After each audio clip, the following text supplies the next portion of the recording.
નમો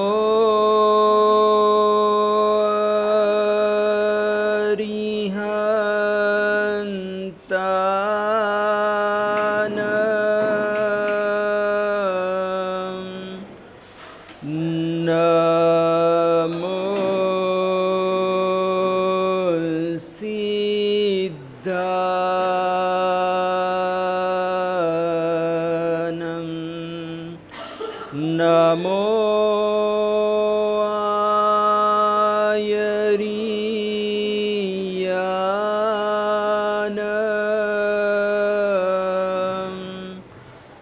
નમો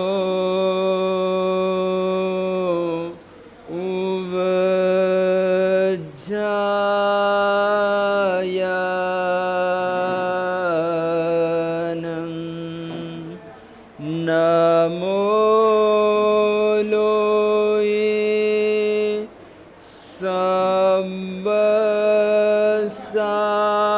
સમ્બસાહુન એસો પંચા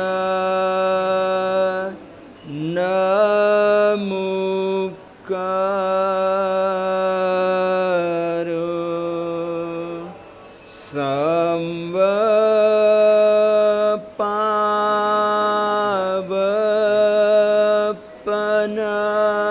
સંવપાવપનાસનો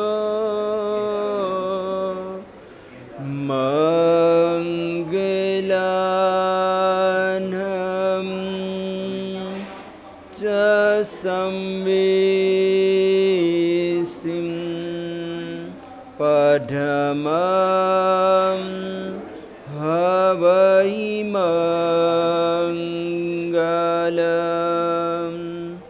અરહંતો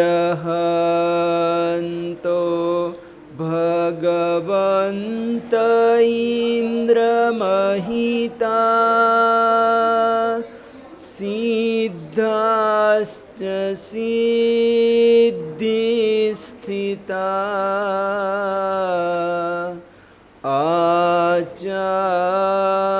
આચાર્યા જીન શાસનો નતિકરા પૂજ્યા ઉપાધ્યાયકા શ્રી સિદ્ધાંત સુપાઠકા મુનિવરા રત્નત્રયારાધકા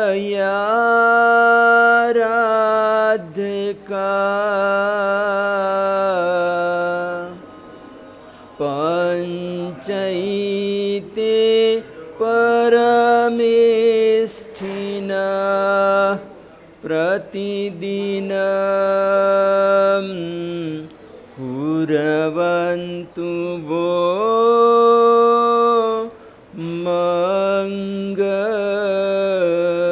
મંગલમ પન્નગે ચ સુરેન્દ્રે ચ કૌશિકે પાદ સંસ્પૃશી નિર્વિશેષ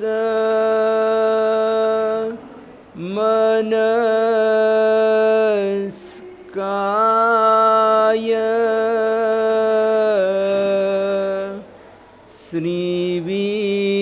શ્રીવીર સ્વામિને નમઃ મંગલમ ભગવાન વીરો મંગલમ ગૌતમ પ્રભુ મંગલમ સ્થૂલિભદ્રાદ્યા जैन धर्मोऽस्तु मङ्गलम् अज्ञान तिमिरान्धाना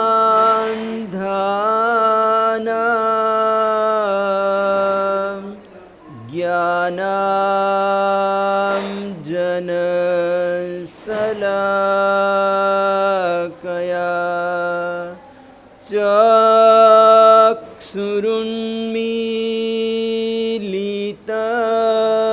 येन तस्मै श्रीगुरवे नमः। ज्ञानामृतेन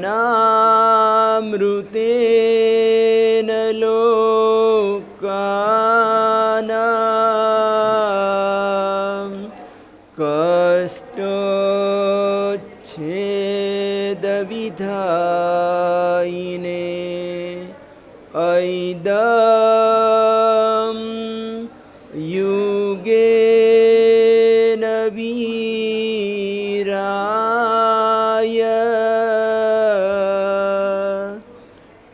नमो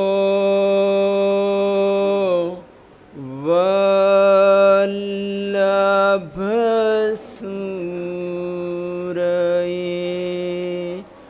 नमो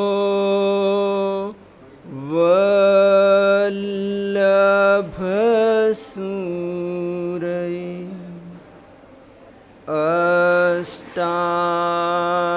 अष्टाङ्गिका सदेवोक्ता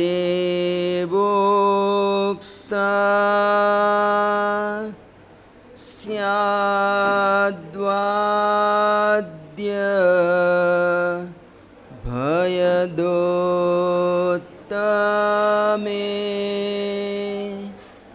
तत्स्वरूपं समाकर्ण्य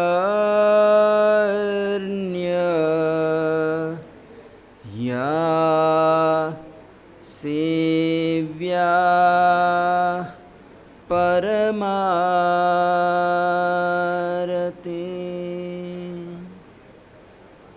अनंत उपकारी ऐसे देवाधिदेव श्री श्रमण भगवान महावीर स्वामी का हम सभी को प्रबल पुण्योदय से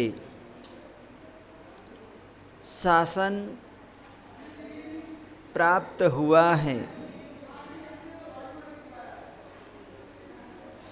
और इस जैन शासन की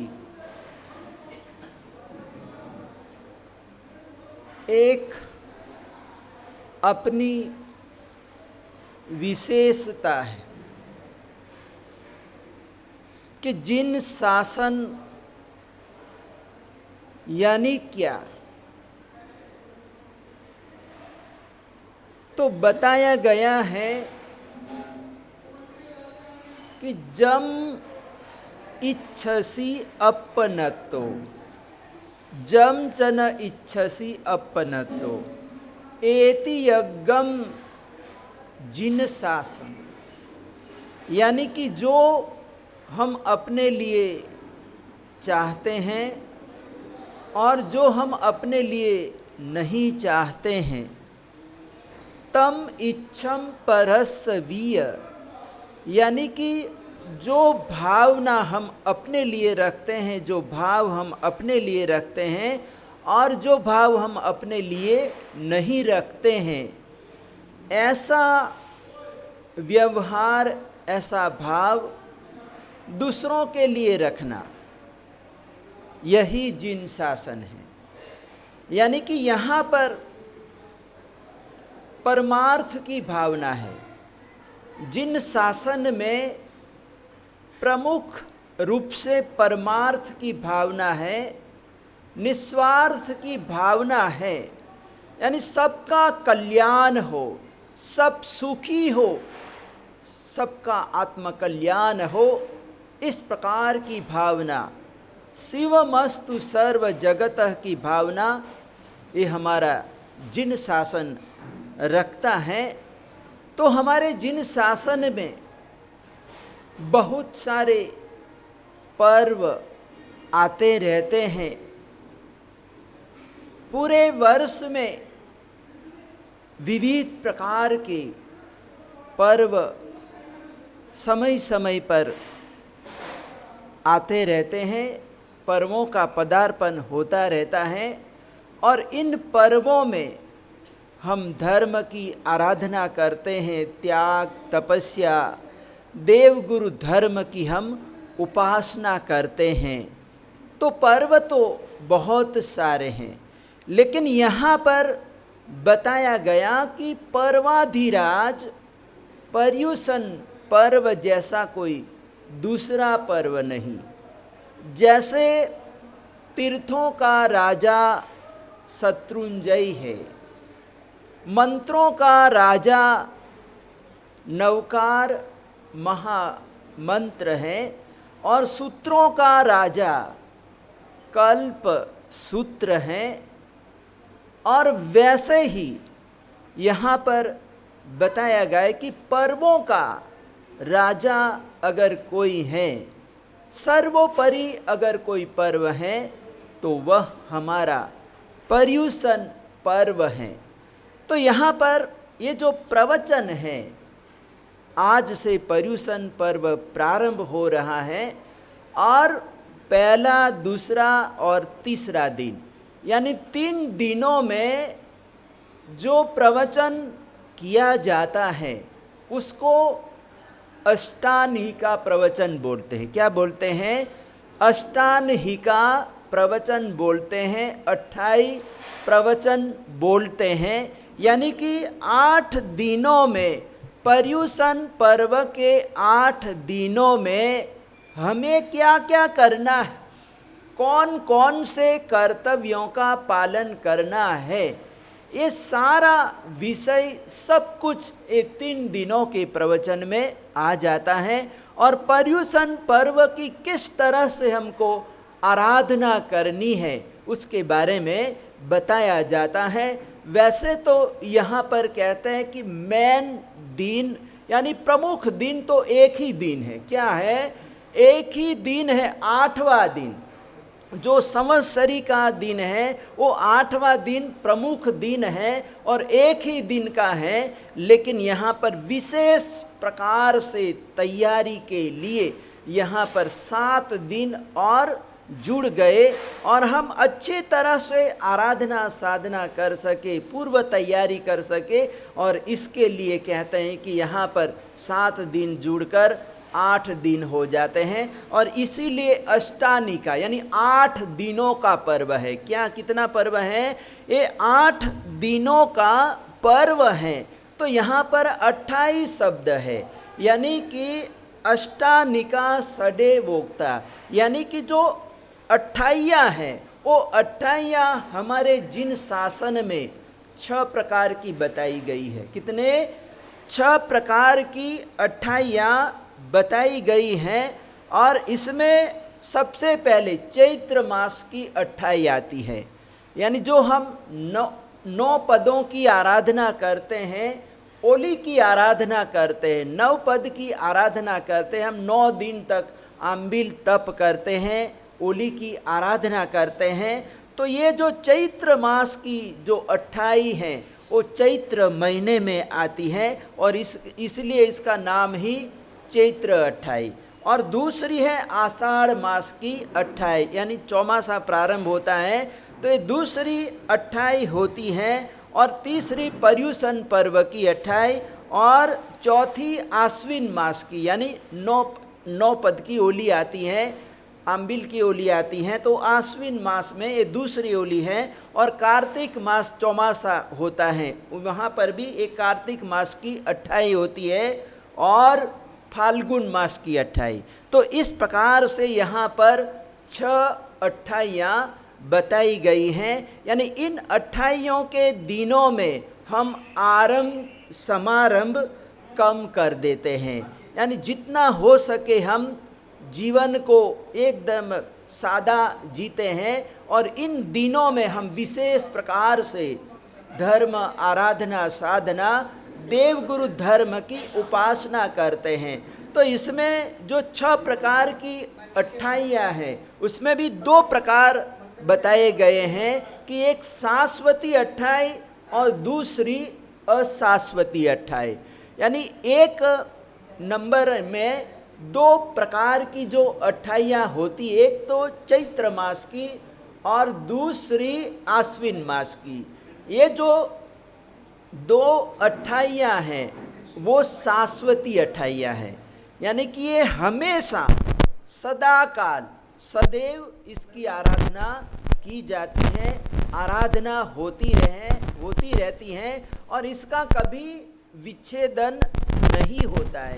लेकिन बाकी की जो 4 प्रकार की जो 28 हैं इसकी कहते हैं कि कभी किसी समय में होती हैं और कभी उसकी आराधना बंद भी हो सकती है। लेकिन 2 प्रकार की जो 28 हैं वो शाश्वती 28 हैं।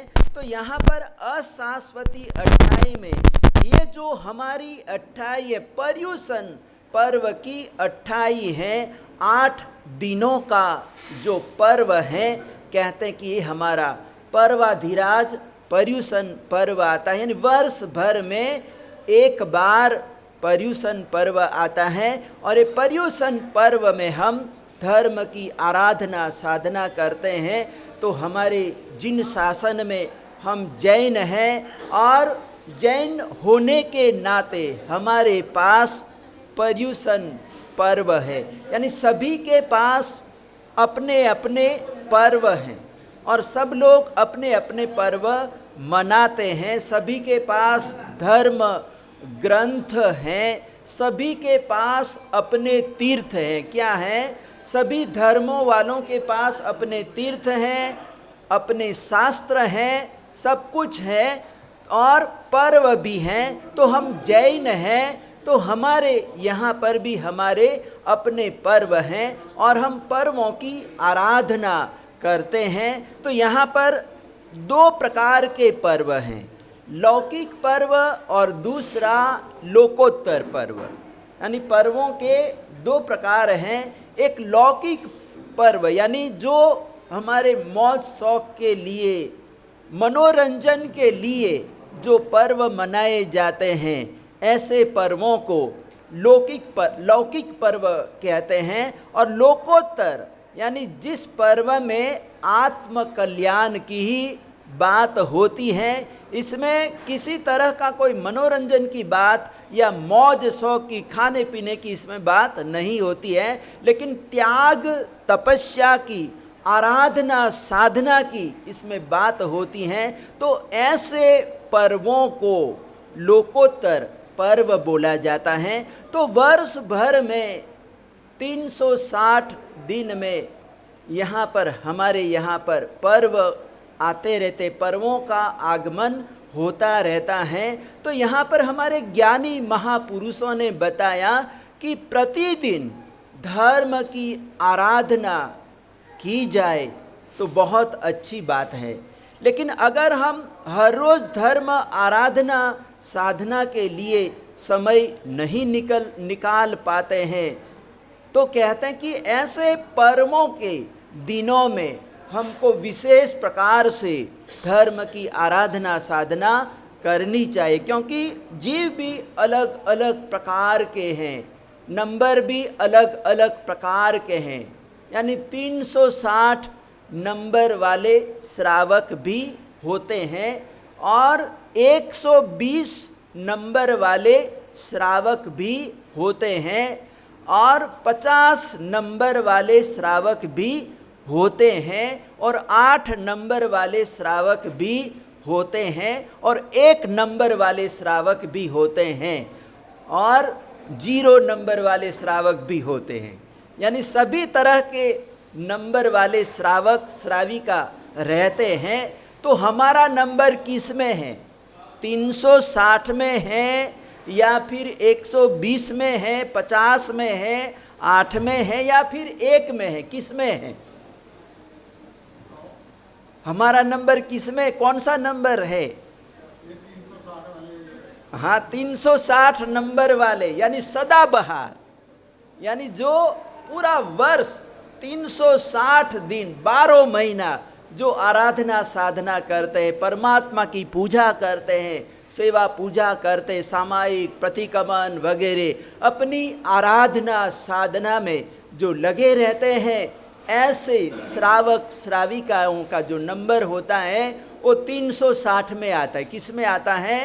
360 में आता है। और दूसरे 120, यानी महाराज जी आए हैं, चौमासा चल रहा है, तो मैं 4 महीने रात्रि भोजन का त्याग करता हूँ, 4 महीने में अभक्ष्य नहीं खाऊंगा, 4 महीने तक मैं सामायिक करूँगा, प्रतिक्रमण करूँगा।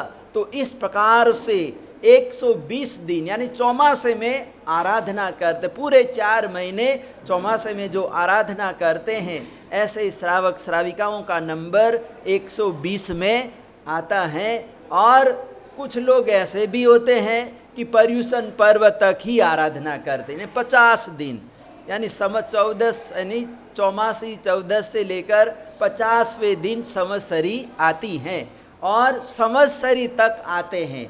पर्व पर्युषण की आराधना हुई, पारना हुए कि मतलब वो फिर उपाश्रय के बारने, यानी वो कहते हैं कि पारना और मुख्या उपाश्रय ना बारना, यानी पारना हुआ कि मतलब वो फिर आना छोड़ देते, आना बंद कर देते। तो ऐसे जो श्रावक श्राविका होते हैं उनका नंबर 50वां होता है, 50 नंबर में होता है। और कोई कुछ लोग निकाल नहीं पाते हैं, वो जैसे ही पर्युषण पर्व आया कि पर्युषण पर्व में मतलब वो आ जाते, नई नई शकल, नए नए चेहरे देखने को मिलते हैं।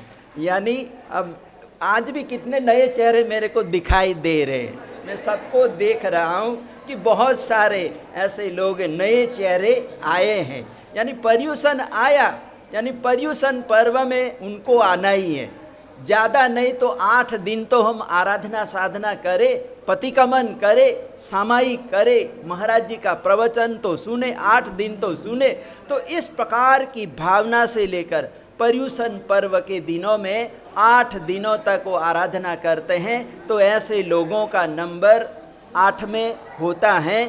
और कुछ लोग ऐसे भी होते हैं कि चलो टाइम निकाल नहीं पाते हैं, 8 दिन भी उनको मिलते नहीं हैं, तो वो सिर्फ 1 दिन ही आते हैं, संवत्सरी के दिन ही यानी 8वें दिन वो आते हैं, प्रतिक्रमण करते हैं, सब करते, बारसा सूत्र सुनते वगैरह सब कुछ करते हैं।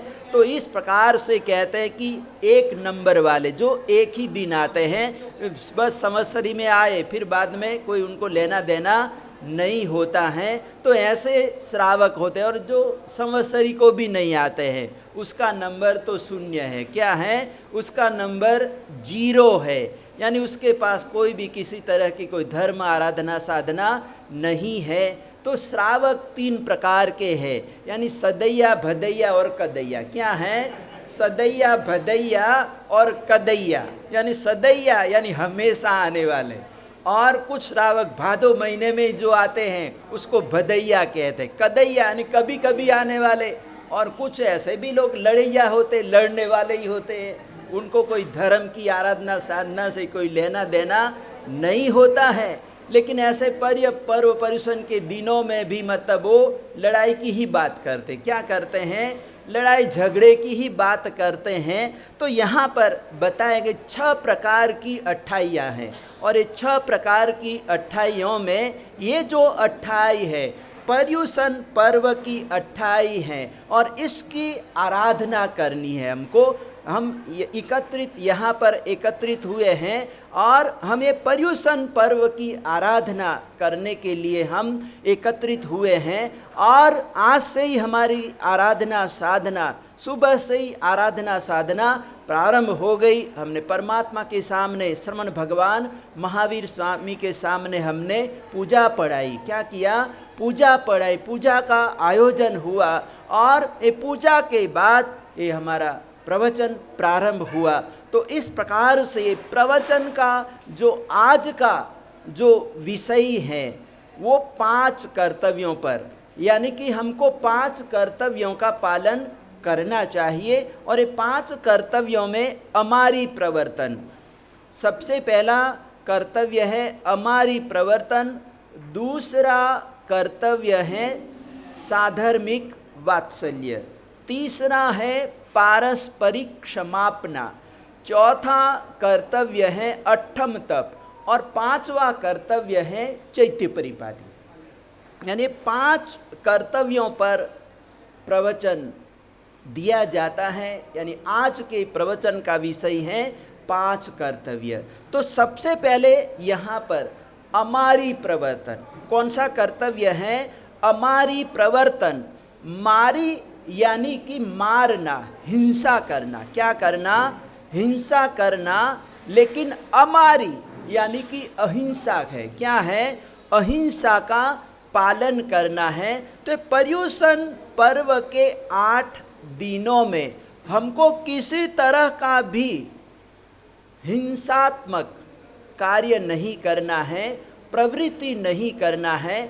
और जितना हो सके हम जैनापूर्वक जीवन जिए और अहिंसा का पालन करें। क्या करें? अहिंसा का पालन करें। क्योंकि हमारे यहाँ पर तो, हमारे जैन धर्म में तो अहिंसा को प्रमुखता दी गई है कि अहिंसा परमो धर्म है। यानी यहाँ पर कहता है कि अहिंसा को मंगलमय धर्म बताया गया, कि यहाँ पर बताया गया कि धम्मो मंगल मुक्किटम अहिंसा संयमो तवो। यानी यहाँ पर सबसे पहले नाम ही अहिंसा का आता है।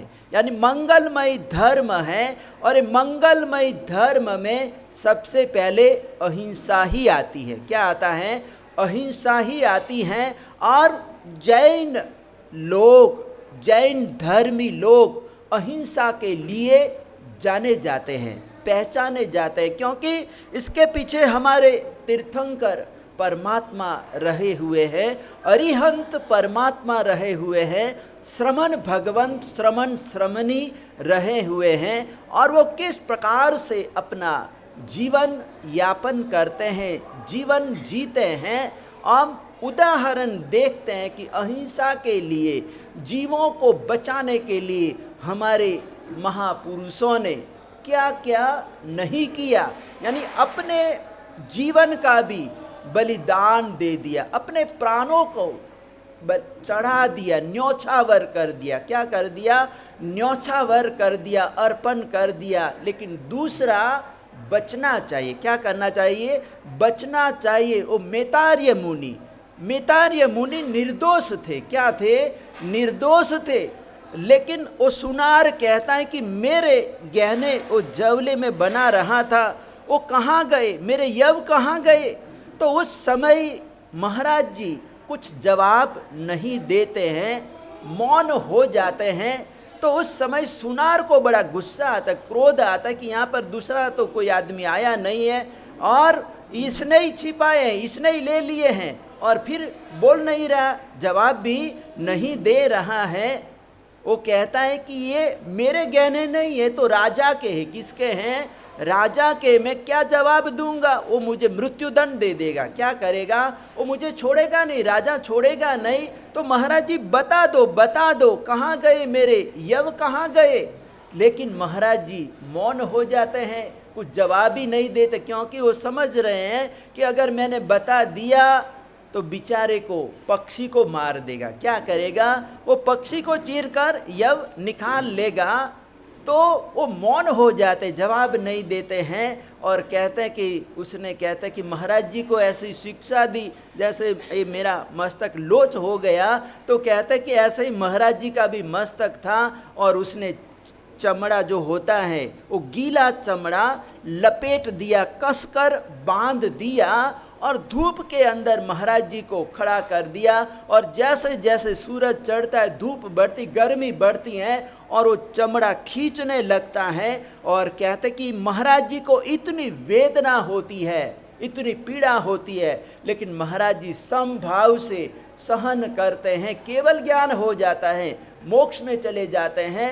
और इधर बाद में उसको पता चलता है, कोई व्यक्ति आया, वो पक्षी पेड़ पर ही बैठा हुआ था और कोई व्यक्ति आया, लकड़ियों का भारा लेके आया और उसको तो बहुत वजन लग रहा था, वो थका हुआ था और जोर से उसने नीचे लकड़ियों का जो भारा था वो पटक दिया, नीचे गिर आया। और कहते हैं कि उसकी आवाज़ से वो पक्षी एकदम चौंक गया, डर गया और भयभीत होकर उसने वीट कर दिया और वीट में सारे जो यव उसने निगल लिए थे वो बाहर आ गए। सुनार ने देखा तो उसको बड़ा पश्चाताप हुआ, दुख हुआ कि मुनि तो निर्दोष थे। क्या थे? निर्दोष थे।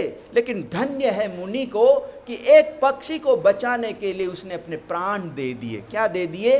अपने प्राण दे दिए। तो ऐसे हमारे यहाँ पर महापुरुष हुए हैं, साधु भगवंत हुए हैं कि जिन्होंने जीवों को बचाने के लिए अपने आप को बलि पर चढ़ा दिया। तो यहाँ पर बताया गया कि अमारी प्रवर्तन करना, यानी पर्वाधिराज पर परुषन के 8 दिनों में हम सभी को अहिंसा का पालन करना है और 8 दिनों में हिंसा नहीं होनी चाहिए और यथाशक्ति हमको हिंसा बंद करवाने के लिए प्रयास, कोशिश करनी चाहिए, ट्राई करना चाहिए। यहाँ पर कहानी आती है बादशाह अकबर की। किसकी?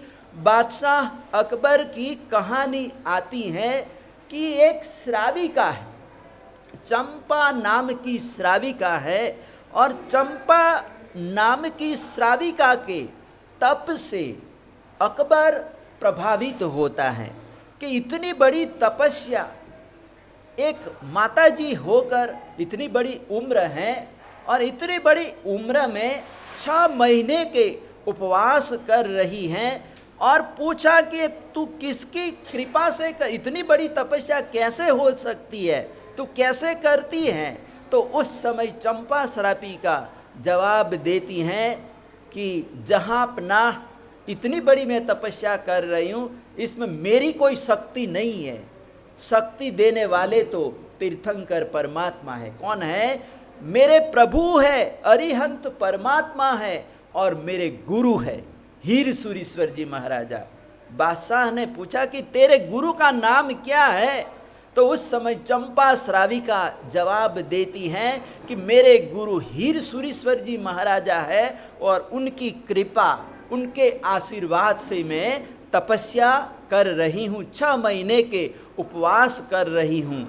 तो बादशाह नाम सुनता है और नाम सुनते ही ऐसे महापुरुष के प्रति नतमस्तक हो जाता है, श्रद्धा से नतमस्तक हो जाता है, प्रभावित इतना होता है कि ऐसे महान गुरु के, महान साधु के तो मुझे दर्शन करने चाहिए। क्या करने चाहिए? ऐसे गुरु के, ज्ञानी गुरु के मुझे दर्शन करना चाहिए। और ऐसा करके उन्होंने फरमान निकाला कि हीर सूरीश्वर जी महाराजा को यहाँ पर दिल्ली बुलाया जाए। कहाँ बुलाया जाए? दिल्ली बुलाया जाए। और उन्होंने आदेश पत्र लिख दिया और वहाँ के सूबेदार को पत्र मिला और वो सूबेदार हीर सूरीश्वर जी महाराजा के पास जाता है, पढ़कर सुनाता है कि ऐसे ऐसे आप श्री जी को अकबर बादशाह ने बुलाया है, याद किया है, वो आप श्री जी के दर्शन करना चाहते हैं, इतने उत्सुक हैं कि आप श्री जी जितना भी हो सके आप जल्दी पधारिए। तो इस प्रकार से क्या, और उन्होंने ये भी कहा कि उन्होंने बादशाह का आदेश है कि महाराज जी को जो भी व्यवस्था हो आप सारी व्यवस्था करें, प्रबंध करें। क्या करें? क्योंकि इतनी दूर से आना है, गंधार देश है, क्या है? गुजरात में गंधार देश है, और वहाँ से मतलब आना है, कितना लंबा रास्ता है। तो रास्ते में आचार्य भगवंत को किसी तरह की कोई तकलीफ नहीं होनी चाहिए, परेशानी नहीं होनी चाहिए, और आपको सारी व्यवस्था करनी है। और इस तरह से सूबेदार कहता है कि बादशाह ने व्यवस्था के लिए बोला है। तो उस समय आचार्य भगवंत ने इनकार कर दिया कि हमको कोई किसी तरह की कोई व्यवस्था की कोई ज़रूरत नहीं है, हम तो पैदल ही चलते हैं। क्या है? हम पैदल ही चलते हैं, और हम पैदल चलते चलते गाँव में हम रुकते रुकते आएंगे, और जहाँ पर रुकेंगे वहीं पर हमको आहार पानी मिल जाएगा, हमको किसी तरह की कोई व्यवस्था की ज़रूरत नहीं है। और इस प्रकार से कोई व्यवस्था उन्होंने नहीं लिया, और संघ को बुलाते हैं, सारी बात करते हैं कि ऐसे ऐसे बादशाह ने याद किया है, मुझे जाना है। आचार्य भगवंत ने अपना मन बना लिया है। श्रावकों ने, संघ ने मीटिंग की, चर्चा की कि वहाँ पर गुरुदेव को भेजा जाए या न भेजा जाए, क्योंकि मतलब लोगों के मन में डर भी रहता है कि ये किस लिए बुला रहा है। एक बादशाह है और मुस्लिम बादशाह बुला रहा है, वहाँ पर बुला के हमारे आचार्य भगवंत के साथ न जाने कैसा व्यवहार करे। तो लोग सोच में पड़ गए कि क्या करें, क्या डिसीजन लिया जाए। लेकिन आचार्य भगवंत ने कहा कि अभी तो बादशाह मुझे प्रेम से बुला रहा है, भाव से बुला रहा है, तो मुझे जाना चाहिए। और ऐसा करके आचार्य भगवंत ने कहा कि आप निश्चिंत रहो, देव गुरु धर्म की कृपा से सब कुछ अच्छा होगा, शासन की प्रभावना होगी। क्या होगी?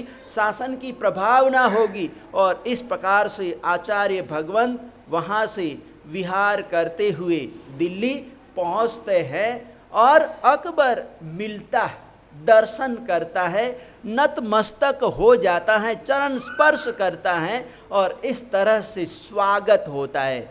आचार्य भगवंत का नगर प्रवेश होता है, और सबसे पहले आचार्य भगवंत का पदार्पण राजमहल में होता है।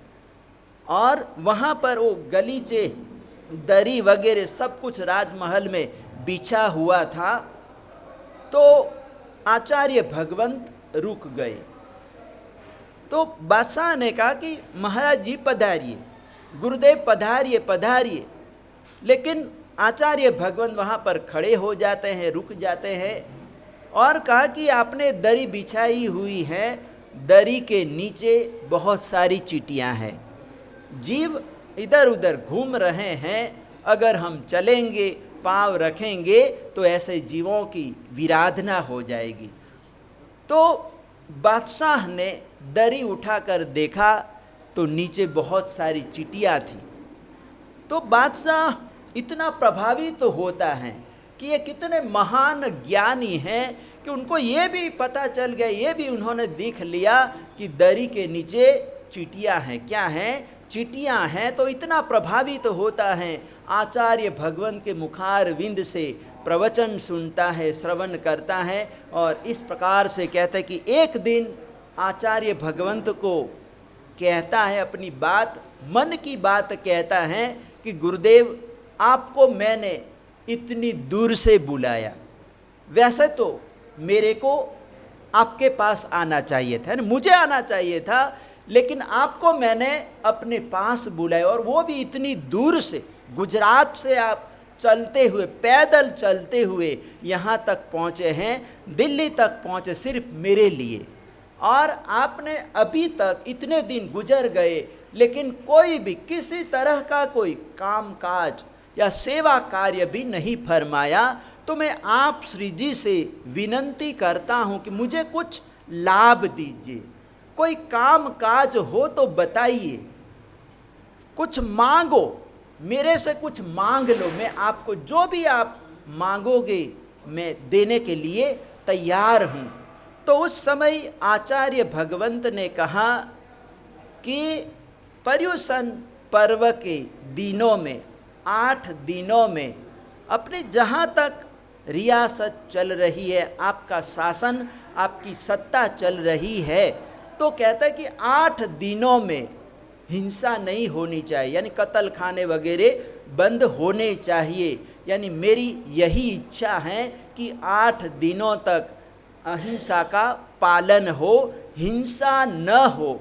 तो उस समय बादशाह सुनकर प्रभावित होता है कि ये गुरु कितने निस्वार्थी है, और उन्होंने मांगा भी तो दूसरों के लिए मांगा। क्या है? दूसरों के लिए, परमार्थ के लिए मांगा। मैं तो सोच रहा था कि ये कोई गांव मांग लेंगे, 10, 20, 50, 100 गांव मांग लेंगे, कुछ रुपया पैसा सोना चांदी मांग लेंगे, लेकिन इन्होंने मांगा भी तो क्या, यानी कुछ भी नहीं मांगा, परमार्थ के लिए ही मांगा है। धन्य है ऐसे गुरुओं को और ऐसे साधु भगवंतों को, धन्य है। और वो नतमस्तक होता है और कहता है कि गुरुदेव आपकी तरफ से 8 दिन अहिंसा का पालन होगा, लेकिन मेरी तरफ से भी 4 दिन पर्व पर्युषण के पहले और पर्व पर्युषण के बाद 4 दिन, यानी इतने दिनों तक अहिंसा का पालन हो, हमारी प्रवर्तन होगा। क्या होगा? हमारी प्रवर्तन होगा। तो कहते हैं कि उस समय राजाशाही थी। क्या थी? राजाशाही थी। और उस समय हीरसूरीश्वर जी महाराजा ने कहा कि पर्युषण पर्व के 8 दिनों में हिंसा नहीं होनी चाहिए, हिंसा बंद होनी चाहिए। और आचार्य भगवंत के कहने से अकबर बादशाह ने 8 दिनों तक, कहते कि कोई किसी भी तरह की हिंसा नहीं होने दी, यानी अहिंसा का पालन करवाया। और इस प्रकार से कहते हैं कि वहाँ पर दिल्ली जैसे नगर में, और स्वयं बादशाह, इतना उनका जीवन कहता है कि हिंसामय था। और कहते हैं कि हमने पढ़ा है कि उनके भोजन में, आहार में भी ये जो चिड़िया होती, जो चकली होती है ना, कहते हैं कि वो कितनी छोटी चिड़िया होती है, और उसकी जो जीवहा होती, जो जीभ होती है, वो तो और भी मतलब एकदम छोटी होती। क्या होती है? छोटी होती हैं। लेकिन कहते हैं कि ऐसी चिड़ियाओं के, कहते हैं कि 1.25 सेर चकली की जो जीवहा होती है, उनकी कहते हैं कि उनको चाहिए हर रोज, मतलब इतना, मतलब वो मांसाहार करता था। क्या करता था? मांसाहार करता था। लेकिन कहते हैं कि उन्होंने, हीरसूरीश्वर जी महाराजा का समागम हुआ, सत्संग मिला, और कहते हैं कि उन्होंने त्याग कर दिया था। तो ऐसे मतलब शासन की प्रभावना हुई, अहिंसा धर्म का डंका बजा। क्या दगा?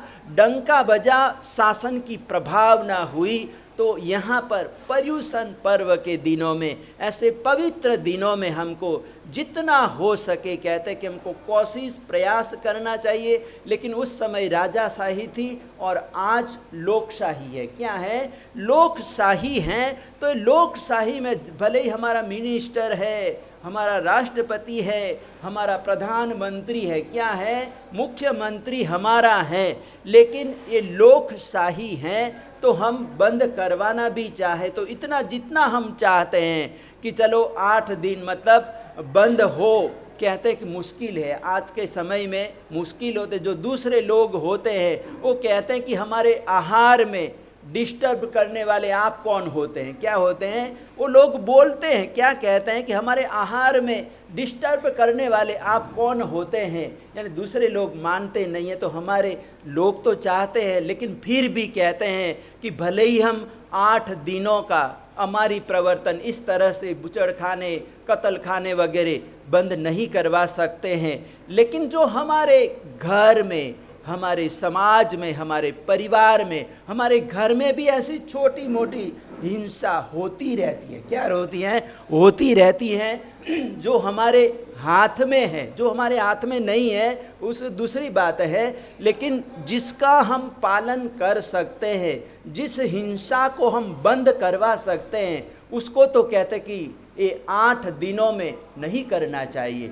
यानी कुछ मतलब होता है कि जैसे ये हमारे बर्तन होते, जो झूठे बर्तन होते, क्या होते हैं?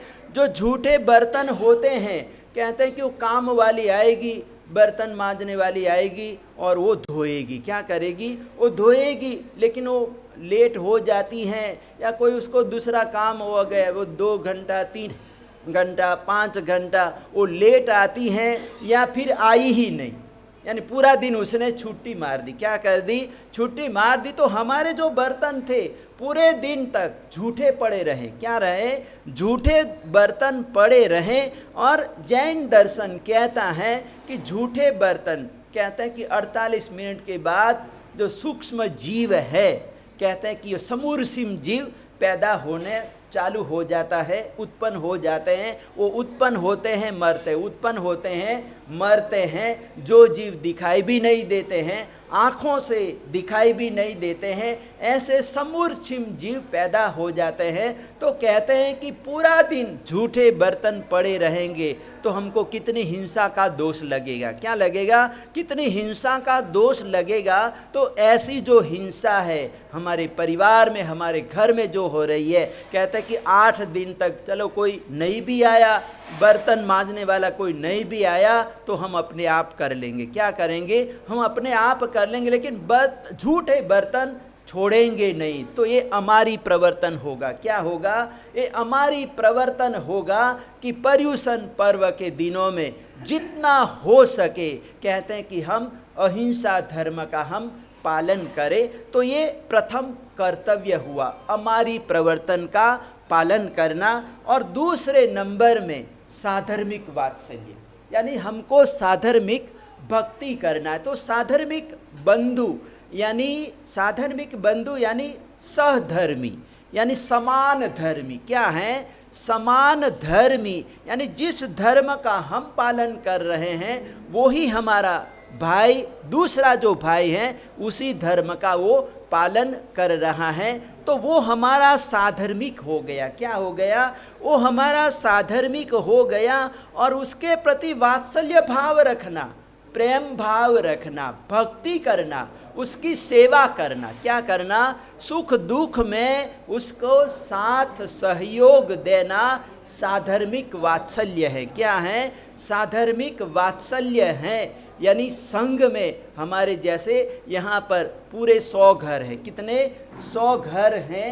जैसा कि आप सभी लोगों को पता है कि पंचमी से ही, यानी नेमिनाथ परमात्मा का हम लोगों ने जन्म कल्याणक मनाया। तभी से ये हमारी बहन जी ने उपवास प्रारंभ कर दिए थे। और उन्होंने मेरे को बोला था कि आप अभी से किसी को बताना मत। यानी पहली बार मैं आप सब लोगों को सकल श्री संघ के सामने में बता रहा हूँ कि हमारी बहन जी दीपा बहन मासिक समन कर रही है। अब तो मतलब 28 ही बची है, यानी पर्युषण पर्व के 8 दिन ही बचे हैं, यानी 22 उपवास परिपूर्ण हो चुके हैं। तो ऐसे हमारे तपस्वी दीपा बहन ने इस श्री संघ के नाम को दीपाया है, चंडीगढ़ श्री संघ के नाम को दीपाया है मासिक समन।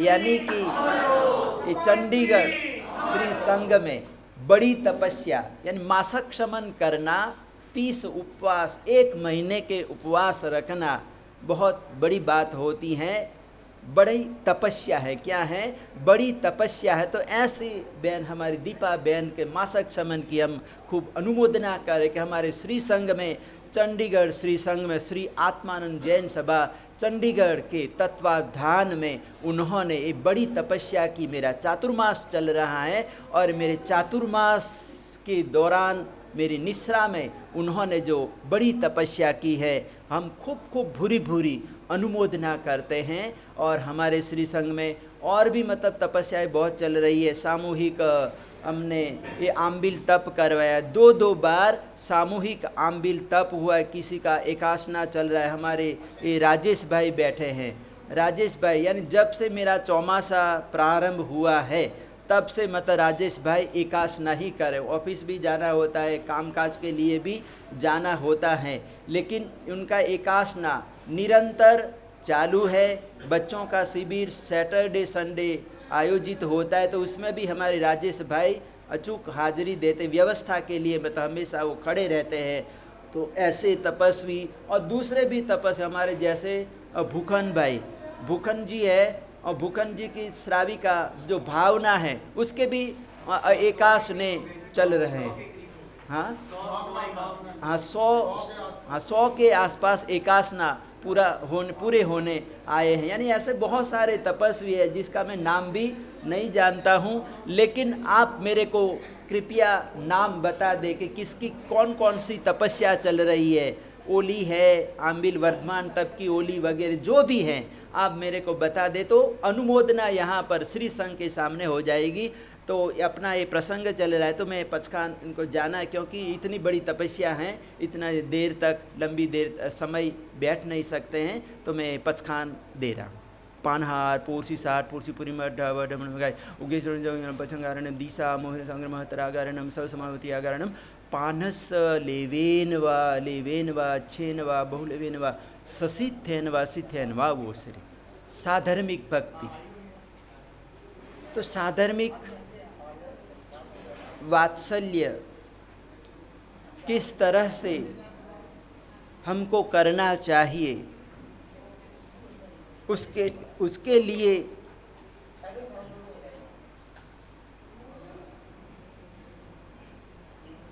सुपार्श्वनाथ भगवान यानी कि मांडव गढ़नो राज्यो नामे देव सुपास, यानी हम चैत्य वंदन बोलते हैं और यहाँ पर ज़्यादातर लोगों को ये चैत्य वंदन आता है, बच्चों को बड़ों को सभी को ये चैत्य वंदन आता है कि आज देव अरिहंत नमु सिमरु तारु नाम ज्या ज्या प्रतिमा जिनतनी त्या त्या करू प्रणाम।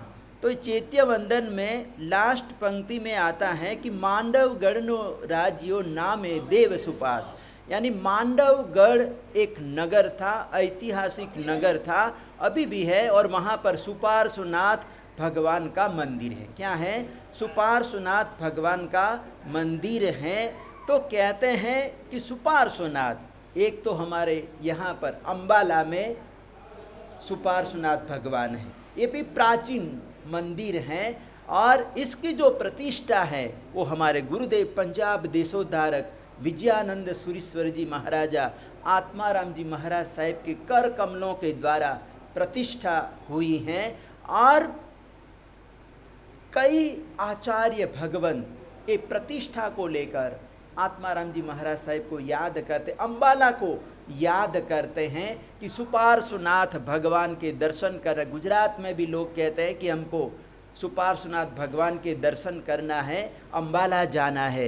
यानी आज भी लोग मतलब दर्शनों के लिए यहाँ पर आते हैं, अम्बाला आते हैं, सुपार्श्वनाथ भगवान का दर्शन करते हैं। तो मांडवगढ़ एक प्राचीन नगर था और वहाँ पर एक ऐसा रिवाज था, यानी वो कैसे साधर्मिक वात्सल्य करते हैं उसके बारे में यहाँ पर बताया जाता है कि वहाँ पर कोई बाहर से व्यक्ति, कोई जैन धर्म का पालन करने वाला साधर्मिक भाई आता था, तो कहते हैं कि नगर के लोग वहाँ पर कहते हैं कि उसको मदद करते थे। क्या करते थे? मदद करते थे। तो वहाँ पर बताया जाता था कि कम से कम लगभग 1 लाख घर थे, जैनों के 1 लाख घर थे। तो आने वाले भाई को सबकी तरफ से प्रत्येक घर से 1 रुपया दिया जाता था। कितना? 1 रुपया दिया जाता था, यानी 1 लाख घर यानी 1 लाख रुपया हो गया, यानी वो लखपति बन गया। क्या बन गया? लखपति बन गया। और साथ में 1 ईंट भी दी जाती थी। क्या दिया जाता था? 1 रुपया और साथ में 1 ईंट दी जाती थी। तो 1 लाख ईंटें हो गई, 1 लाख रुपये हो गए, घर वाला हो गया, मकान भी बन गया, पैसे वाला भी हो गया। यानी वो अपने समान बना लेते थे। क्या करते थे? अपने समान बना लेते थे। यानी पंजाब केसरी विजय वल्लभ सुरीश्वर जी महाराजा भी ये साधर्मिक वात्सल्य के विषय पर बोलते थे। तो यही कहते थे कि साधर्मिक भाई को एक दिन भोजन करा देना ही साधर्मिक वात्सल्य पूरा हो गया, अपना कर्तव्य पूरा हो गया। इतना कोई संतोष लेकर संतुष्ट होकर बैठना नहीं है, लेकिन अपने भाई को अपने पांव पर खड़ा कर देना, अपने पांव पर निर्भर कर देना कि किसी के सामने वो अपना हाथ लंबा न करे, मांगने के लिए न जाए, इस तरह का उसको बना देना ही सच्चा साधर्मिक वात्सल्य है। तो कहता है कि कुमारपाल महाराजा जैसे महाराजाओं ने भी साधर्मिक भक्ति किया और दिन दुखियों का उन्होंने उद्धार किया।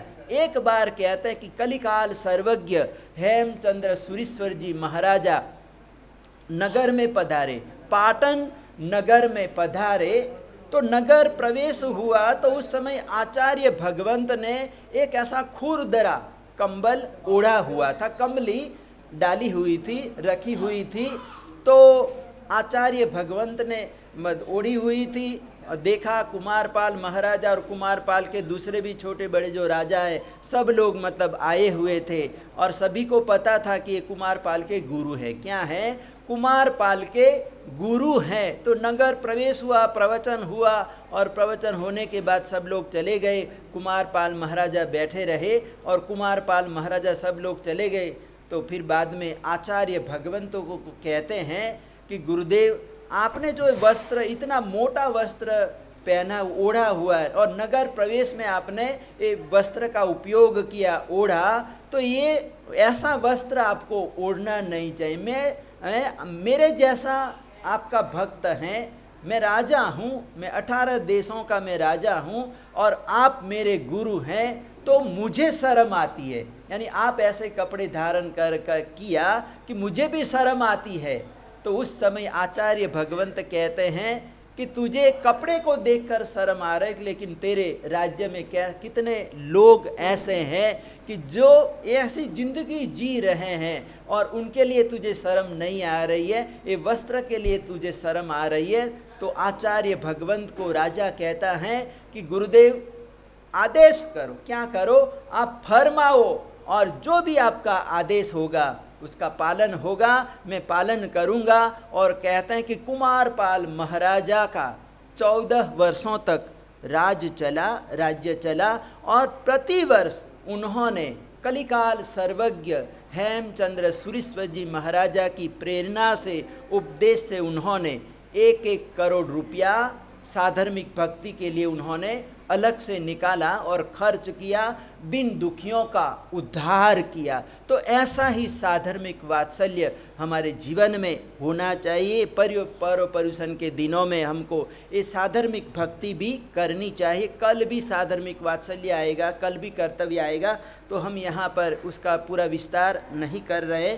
और तीसरा कर्तव्य है पारस्परिक क्षमापना, यानी पर्व पर्युषण के दिनों में आपस में परस्पर हमको क्षमा मांग लेनी चाहिए और उसके बाद ही, क्षमा मांगने के बाद ही हमको प्रतिक्रमण करना है, संवत्सरी प्रतिक्रमण करना है। क्या करना है? संवत्सरी प्रतिक्रमण करना है। कहते हैं कि किसी के साथ हमारा अनबनाव हो जाता है, बोलना बंद हो जाता है, तो कहते हैं कि हमको ये पर्युषण पर्व के दिनों में हमको क्षमापना मांग लेनी चाहिए, यानी क्षमा कर लेनी चाहिए किसी भी व्यक्ति के साथ जिससे अनबनाव हुआ है। बाकी हम सबसे तो क्षमा मांगते ही है, लेकिन जिससे कुछ हुआ है उसके पास तो हम जाते ही नहीं है, यानी हम उसको मिलना भी नहीं चाहते हैं। यानी हमारा तो ऐसा है, ये बड़ी बड़ी बातें हैं, ये ऊंची ऊंची बातें हैं साधर्मिक भक्ति, यानी वात्सल्य रखना। अगर हम ऐसा हमारा प्रेम भाव है तो कहते हैं कि हम कभी भी कहते हैं कि अपने भाई को कि इस तरह से हम देख नहीं सकते हैं कि मतलब इसके पास नहीं जाने, हमारा नहीं है, ये हमारा है। इस तरह का भेदभाव क्या है? इस तरह का भेदभाव हम नहीं रख सकते हमारे संघों में। इस तरह के वातावरण बड़े मतलब दुष्प्रचार, यानी ऐसे व्यक्ति है कि ये आएगा तो मैं नहीं आऊँगा, ऐसे भी लोग हैं। ऐसा कहने वाला कि एक फंक्शन में आएगा, एक कार्यक्रम में आएगा तो मैं नहीं आऊँगा, उसी को बुला लो। क्या करो? उसी को बुला लो। वो हमारा संघ का भाई है, हमारा ही भाई है, अपना बंधु है, और उसके प्रति आप इतना कसाई क्यों रखते हो, इतना वैर भाव क्यों रखते हो कि मतलब वो आएगा तो मैं नहीं आऊँगा? इस तरह की भावना रखना। कहते हैं कि अनंतानुबंधी कसाई है। क्या है? वे अनंतानुबंधी कसाई हैं। और कहते हैं कि अनंतानुबंधी कसाई ऐसा है कि कहते हैं कि वो कभी छूटता ही नहीं है। क्या है? वो ऐसा कर्म का बंध हो जाता है। तो हमको अनंतानुबंधी कसाई वाले बनना नहीं है। क्या है? क्रोध के कसाय के भी अलग अलग प्रकार है। प्रत्याख्या, संज्वलन, प्रत्याख्यानी, अप्रत्याख्यानी और अनंतानुबंधी कसाय है। तो संज्वलन कसाय ऐसा होता है पानी की लकीर जैसा। कैसा? पानी की लकीर जैसा है। पानी में लकीर पैदा होती है, तरंगे पैदा होती है, तो कहते हैं कि मिल जाती है, यानी तुरंत मिल जाएगी। तो कुछ लोग ऐसे भी होते हैं, जैसे माँ होती है, बेटे को डांटती भी है। क्या है? डांटती है, फटकारती भी है, गुस्सा भी करती है, लेकिन उसका गुस्सा कितना? क्षण भर का। क्या है? क्षण भर का। फिर अपने बच्चे को ऊपर वो हाथ भी रखती है, प्रेम का हाथ भी, वात्सल्य भी बताती हैं। तो ऐसा संज्वलन कसाई, यानी आया और गया, यानी बस मतलब मन में कुछ नहीं रहता है। बच्चे लड़ते हैं, छोटे छोटे बच्चे होते हैं, वो आपस में लड़ते हैं, लेकिन आधे घंटे के बाद वापस खेलने लग जाते हैं, यानी सब कुछ भूल जाते हैं। कैसा है? सब कुछ भूल जाते हैं। तो संज्वलन कसाई भी ऐसा ही होता है। अब रेत की लकीर, यानी प्रत्याख्यानी, रेत की लकीर, जैसे रेत में भी लकीरें पैदा हो, हवा चलती है तो रेत में लकीरें पड़ जाती हैं, लेकिन कहते हैं कि वो वापस मिल जाती। क्या मिल जाती?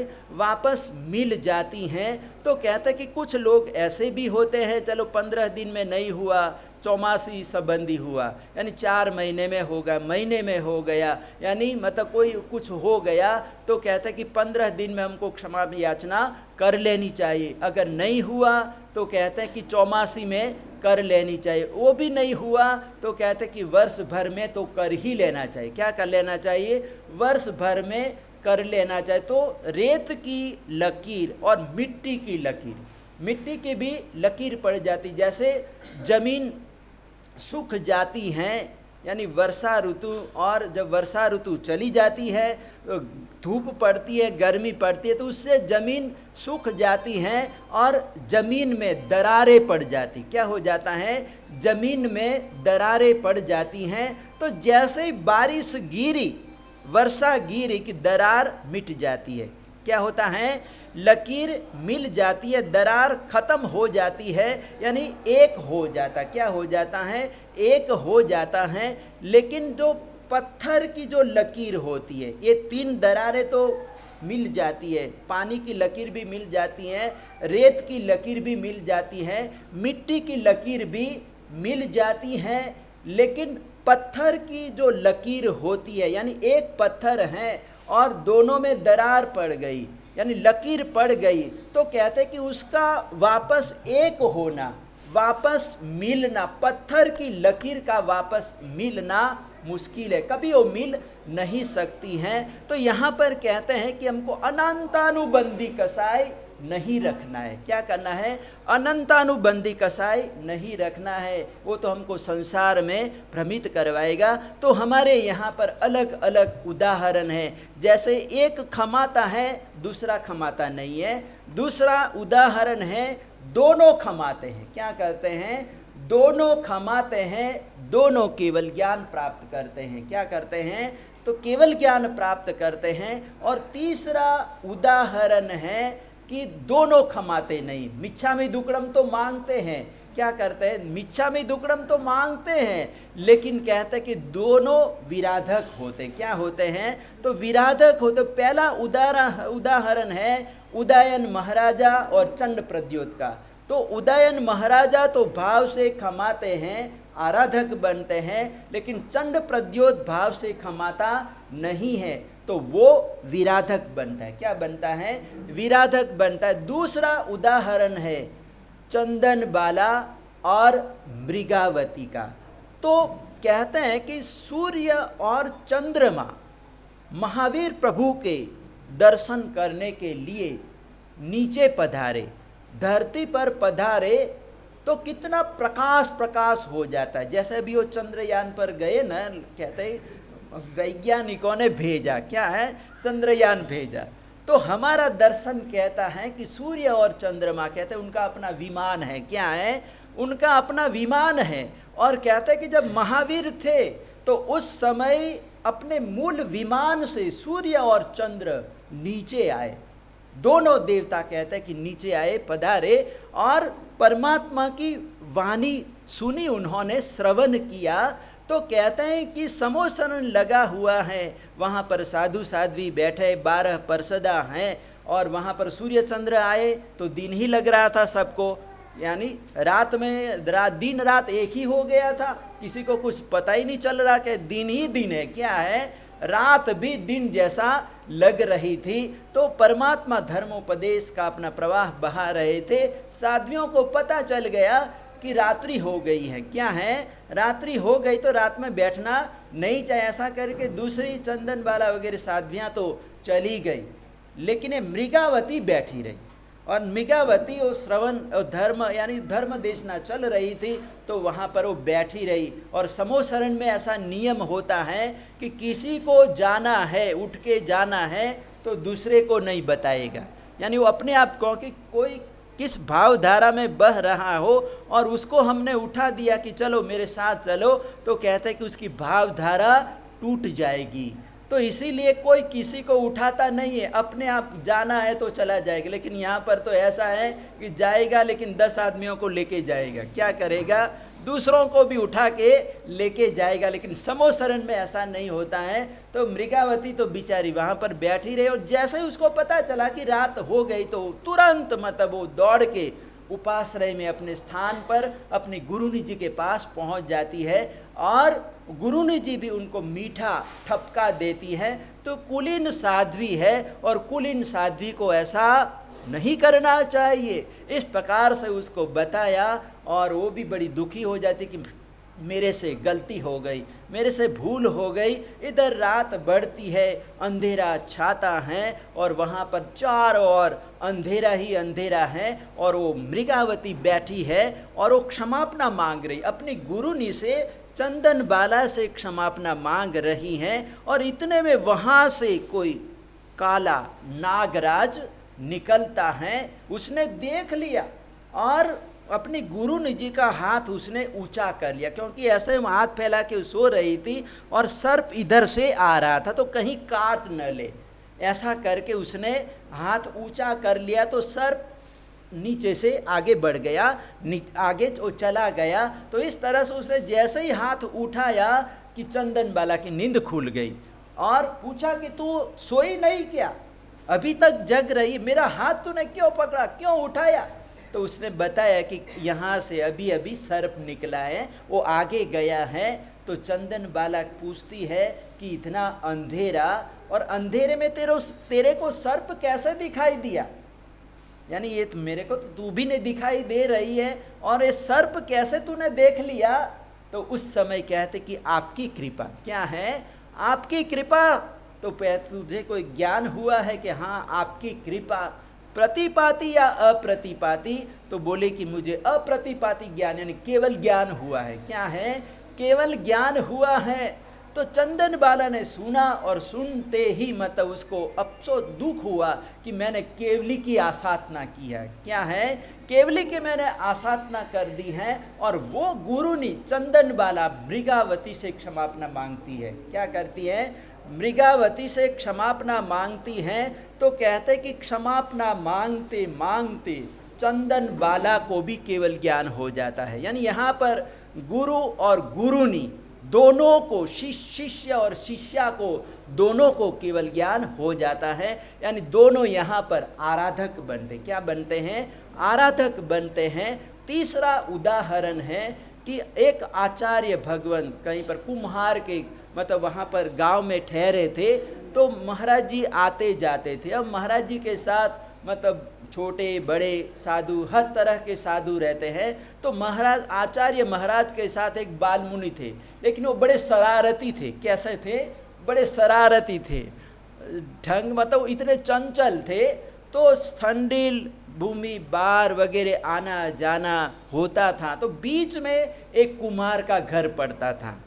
तो मतलब बालमुनि जाते थे, और जब वो कुम्हार का घर आता था तो कंकर, बहुत सारे कंकर उठा लाते थे और वो बेचारा कुम्हार घड़े तैयार कर करके सुखाने के लिए वो रखता था, धूप में रखता था, और ये बाल मुनि वहाँ पर पहुँचता था और कंकड़ मारता था। क्या करता था, वो घड़ों को कंकड़ मारता था तो घड़े फोड़ देता था। क्या करता था, बाल मुनि घड़े फोड़ देता था, उसको बड़ी खुशी मिलती थी, वो हंसता था। तो इस तरह से कुमार हाथ जोड़ के उसको बोलता था कि तू मेरे घड़े क्यों फोड़ता है, यानी मैं इतनी मेहनत से तैयार करता हूँ और तू फोड़ देता है, तेरे को आनंद मिलता है, लेकिन मेरा तो यहाँ पर पसीना पसीना हो जाता है और मैं काम करता हूँ, इतना परिश्रम करता हूँ और तू फोड़ देता है, तेरे को ऐसा नहीं करना चाहिए। तो बालमुनि बोलता मिच्छामि दुक्कडम, अब आगे से ऐसा नहीं होगा। यानी वो माफ़ी मांगता था, मिच्छामि दुक्कडम मांगता था, लेकिन काम चालू। यानी क्या कहें, जो अपने को करना है वो करना है, मिच्छामि दुक्कडम भले मांगते रहो, अपने को जो करना है वो तो करना ही है।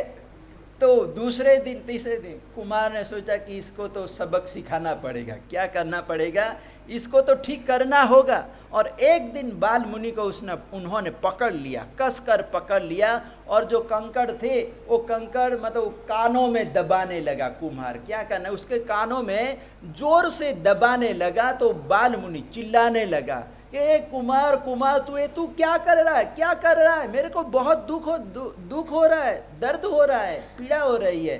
तो कुमार बोलता है मिच्छामि दुक्कडम। क्या बोलता है, वो कहता है मिच्छामि दुक्कडम, मिच्छामि दुक्कडम। लेकिन मतलब उसने वो कंकड़ दबाने का, कानों में कंकड़ दबाने का तो चालू ही रखा, लेकिन कंकड़ दबाते वो मिच्छामि दुक्कडम बोलता है। तो बालमुनि कहता है कि ये तेरा कैसा मिच्छामि दुक्कडम। तो कुमार कहता है जैसा तुम्हारा मिच्छामि दुक्कडम वैसा मेरा मिच्छामि दुक्कडम, इसमें तो ऐसा मिच्छामि दुक्कडम। यानी हम लोग भी मिच्छामि दुक्कडम तो मांगते ही है, लेकिन बालमुनि और कुमार जैसा हमारा मिच्छामि दुक्कडम, तो इससे हमारा कोई कल्याण होने वाला नहीं है, न तो अपना न दूसरे का कल्याण होने वाला है। लेकिन हमको कैसे होना है, हमको तो चंदन बाला और मृगावती जैसे होना है, ताकि हमारा भी कल्याण हो और हमारे साधर्मिक भाई का भी कल्याण हो। तो इस तरह से पारस्परिक क्षमापना, यानी पर्युषण पर्व के दिनों में हमको परस्पर क्षमापना भी करनी चाहिए। तो ये कर्तव्य हुआ तीसरा। और चौथा कर्तव्य है अट्ठम तप। क्या है, अट्ठम तप करना।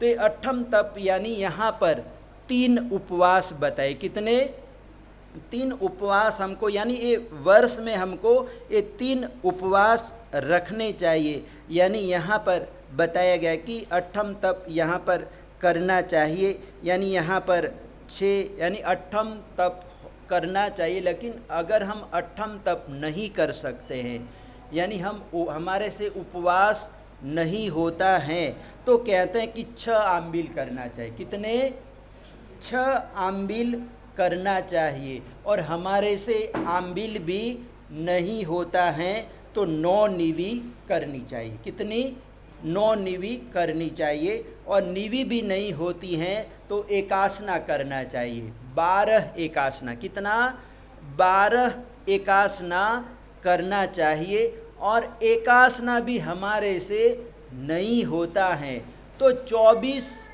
बेयासना करना है। दिन में 2 बार आप भोजन ले सकते हैं, यानी उसको बेयासना बोलते हैं। यानी 2 आसन में हम भोजन कर सकते हैं, 2 टाइम हम भोजन ले सकते हैं, तो उसको कहते हैं कि बेयासना बोलते हैं। और ये बेयासना भी हमारे से नहीं होता है, यानी हम नहीं कर सकते हैं, तो कहते हैं कि हमको 6000 नौकार मंत्र का स्वाध्याय कर लेना चाहिए। क्या करना चाहिए, स्वाध्याय करना है। क्या करना है, स्वाध्याय करना है, 6000 स्वाध्याय करना है। और ये भी नहीं कर सकते तो हमको नौकार वाली मतलब करनी, 60 नौकार वाली करना चाहिए, जाप कर लेना चाहिए, स्वाध्याय कर लेना चाहिए। यानी चलो पहले तो अट्ठम ही करना है। क्या करना है, अट्ठम ही करना है।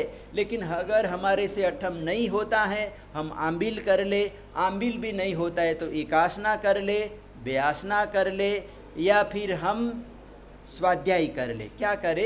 हम स्वाध्याय कर ले, नवकार वाली कर ले। तो इस प्रकार से कहते हैं कि हमको करना चाहिए, यानी कुछ न कुछ हमको जरूर करना चाहिए। तो यहाँ प्रसंगानुसार यहाँ पर कहते हैं कि तपस्याओं के फल बताए गए हैं। यानी कोई नारकी का जो जीव होता है 100 वर्षों में कहते कि अकाम निर्जरा से जितना कर्म काटे उतना एक आदमी नवकारसी के पक्षखान से काट देता है। क्या करता है? पोरसी में 1000 वर्ष का, 60 पोरसी में 10,000 वर्ष का पूरी मठ, यानी 12.5 घंटे पर, यानी 12:30 बजने पर, 1 बजने पर मतलब पूरी मठ आता है। हमारा यहाँ पर दीपेन भाई मोक्षेश है। क्या है? मोक्षेश। दोनों भाई बहन लगभग मतलब वो भोजन का सुबह तो कुछ करते ही नहीं, मेरे से पचखान लेते। क्या करते हैं? मेरे से पचखान पूजा करने ही वो लगभग 1 बजे के आसपास आते हैं, पूजा करते हैं, मेरे से पचखान लेते हैं। तो इनका तो दोनों भाई बहन का पूरी मड अवध समझो आ जाता है। क्या है? हर रोज मतलब पूरी मड का अवध का ही ये पचखान लेते हैं, यानी सुबह से कुछ वो लेते ही नहीं है। यानी इतना मतलब हर रोज उनको पूरी मड करना है। क्या करना है?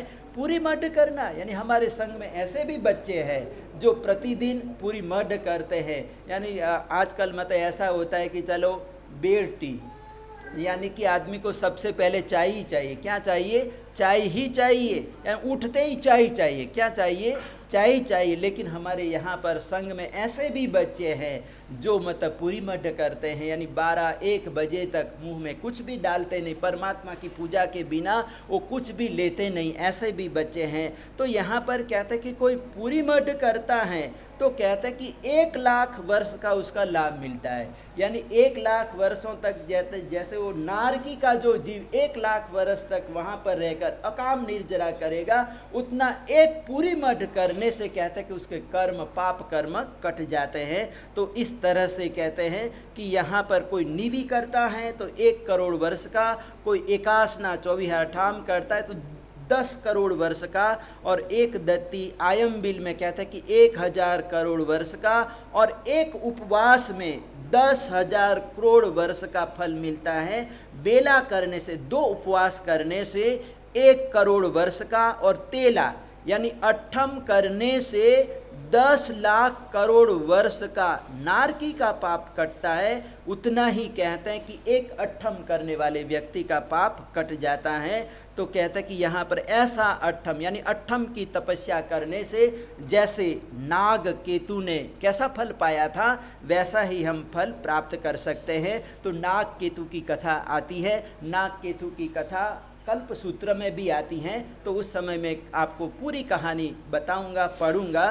तो मैं यहाँ पर समय के अभाव में कहानी नहीं ले रहा हूँ। तो तपस्या करनी है तो तपस्या हमारे कहते हैं कि निःशल्य होना चाहिए, यानी किसी तरह का कोई शल्य भी नहीं रखना चाहिए। और इस प्रकार से कहते हैं कि 5वां कर्तव्य है, चौथा कर्तव्य हुआ अट्ठम तप करना, 5वां कर्तव्य है चैत्य परिपाटी करना। क्या करना? चैत्य परिपाटी करना। कि हमारे नगर में अन्य दूसरे मंदिर भी बहुत सारे हैं, तो कहता है कि सभी मंदिरों में हमको दर्शन करने जाना चाहिए। यानी चैत्य परिपाटी, यानी ठीक है हमारे यहाँ पर तो एक ही मंदिर है, चंडीगढ़ में एक ही मंदिर है, दूसरा दिगंबर संप्रदाय का मंदिर है, पास में ही अपना मंदिर है, जैन मंदिर है। और यहाँ पर आपस में अच्छा संबंध है, दोनों संप्रदायों का आपस में मैत्री भाव हैं। उनका वरघोड़ा यहाँ पर भी आता है, हमारा वरघोड़ा भी वहाँ जाता है, एक दूसरे का स्वागत होता है, परमात्मा की आरती वगैरह सब। मतलब यहाँ पर बहुत अच्छी बात है कि यहाँ पर मतलब दोनों संप्रदाय एक दूसरे को सहायता करते हैं, प्रेम भाव बहुत अच्छा है। तो इस तरह से दूसरे मंदिरों, जितने भी हमारे मंदिर है वो मंदिरों में दर्शन करने के लिए जाना। तो इस प्रकार से पर्वाधिराज पर्युषण के दिनों में हमको ये 5वां कर्तव्य भी करना चाहिए। और किस तरह से यहाँ पर वज्र स्वामी की बात आती है कि बौद्ध राजा ने ऐसा आदेश किया कि जैनों को ये पर्युषण पर्व के दिनों में फूल नहीं दिए जाए, यानी पुष्प नहीं मिलेंगे। क्या करेंगे? पुष्प नहीं मिलेंगे। तो सारा संघ आचार्य भगवंत के पास आया, वज्र स्वामी के पास आया और उन्होंने कहा कि पर्युषण पर्व जैसा पर्वाधिराज पर्युषण पर्व है और ये 8 दिनों में तो हम विशेष प्रकार से हम परमात्मा की भक्ति करते हैं, 8 प्रकारी पूजा करते हैं। और ये राजा ने कहा कि फूल ये जैनों को नहीं दिए जाए, फूल नहीं है उनको मत दो, तो हम क्या करें, पुष्प पूजा न करें क्या? तो उस समय आचार्य भगवंत अपनी शक्ति का उपयोग करते हैं, आकाशगामिनी विद्या। कौन सी? आकाशगामिनी की विद्या का उपयोग करते हैं, जाते हैं, जैसे विमान जाता है वैसे ही आचार्य भगवंत वहाँ पर जाते हैं और जाके वो देवता को कहते, बागवान को कहते हैं कि पर्युषण पर्व चल रहा है, हमारे श्रावक श्राविकाओं को पुष्प नहीं मिल रहा है, पुष्प की व्यवस्था करो। तो उस समय कहता कि विमान में पुष्प लेकर वज्र स्वामी जी महाराजा आते हैं और वहाँ पर कहते हैं कि सभी जैनों को पुष्प दिया गया और पुष्प पूजा हुई, जय जयकार हुई। और जो बौद्ध जो राजा था वो भी इतना प्रभावित हुआ कि इनके जैनाचार्य इतने महान है कि स्वयं गए और दूसरी जगह से देवलोक से फूल ले आए और इस तरह से जो मैंने ऑर्डर किया था, आदेश दिया था, लेकिन इन्होंने परमात्मा की भक्ति, धन्य है, और जय जयकार होती हैं। और कहते हैं कि वो बौद्ध राजा भी इतना प्रभावित होता है कि स्वयं जैन हो जाता है। क्या हो जाता है? वो जैन धर्म स्वीकार कर लेता है। तो ऐसी चैत्य परिपाटी, यानी हमारे मंदिरों में ऐसी चैत्य परिपाटी का आयोजन होना चाहिए। तो ये 5वां कर्तव्य हुआ। तो अपना 11 बज रहा है, तो समय भी काफ़ी हो चुका है, तो मैं अपने वक्तव्य को यहीं पर विराम देता हूँ। श्री वल्लभ गुरु के चरणों में मैं नित्य उठ शीश नमाता हूँ। मेरे मन की कली दिल जाती है जब दर्श तुम्हारा पाता हूँ। मुझे वल्लभ नाम ही प्यारा है, इसही का मुझे सहारा है। इस नाम में ऐसी बरकत है, जो चाहता हूँ सो पाता हूँ। श्री वल्लभ गुरु के चरणों में जब याद तेरे गुण आते हैं, दुख दर्द सभी मिट जाते हैं। मैं बन कर मस्त दीवाना फिर बस गीत तेरे ही गाता हूँ। श्री वल्लभ गुरु के चरणों में गुरुराज तपस्वी महामुनि सिरताज हो तुम महाराजों में। मैं एक छोटा सा सेवक हूँ, कुछ कहता हुआ शर्माता हूँ। श्री वल्लभ गुरु के चरणों में, गुरु चरणों में है अर्ज यही, बढ़ती दिन रात रहे भक्ति। मेरा मानुष जन्म सफल होवे, यही भक्ति का फल चाहता हूँ। श्री वल्लभ गुरु के चरणों में मैं नित्य उठ शीश नवाता हूँ। मेरे मन की कली खिल जाती है, जब दर्श तुम्हारा पाता हूँ। बोलो वल्लभ श्री महाराज की। उगेश्वरी नमकार से पोरसी साठ पोरसी पुरी मठ गाय उगेश्वरी चवी एम पी आहारम असरणम दिशा मोहिनम संगम महतरागरणम समवती आगरणम आयम बिल विगपका लेवाले वेनम गियत संसठे मुखित वेगन परुसंग विवाहिठम यागरणम महतरागरणम ससमयवती आगरणम एगासनम बेआसनम पचखाय चवी एम पी आहारम ससागरणम सागार्यागरणम आउटन पसारिणम गुरु अभुट्ठानम पारिठम यागरणम महत्तरागरणम सवसमैवत्यागरणम पानस लेवेन वा छेन वा बहुलेवेन वा ससिथेन वा सिथेन वा बोसिरे अंगूठे अमृतवसे लब्धितना भंडार श्री गुरु गौतम समरिये वांछित फलदातार उपसर्गा क्षयं यान्ति छिद्यन्ते विघ्नवलयः मनः प्रसन्नतामेति पूज्यमाने जिनेश्वरे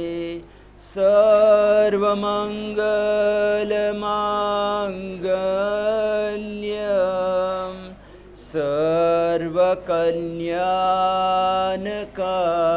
सर्वकल्याणकारणं प्रधानं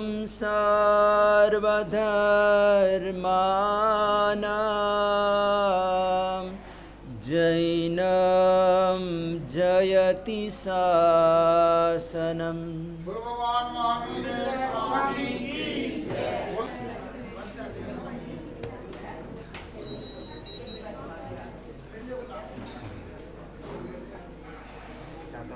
ठीक है हाँ देख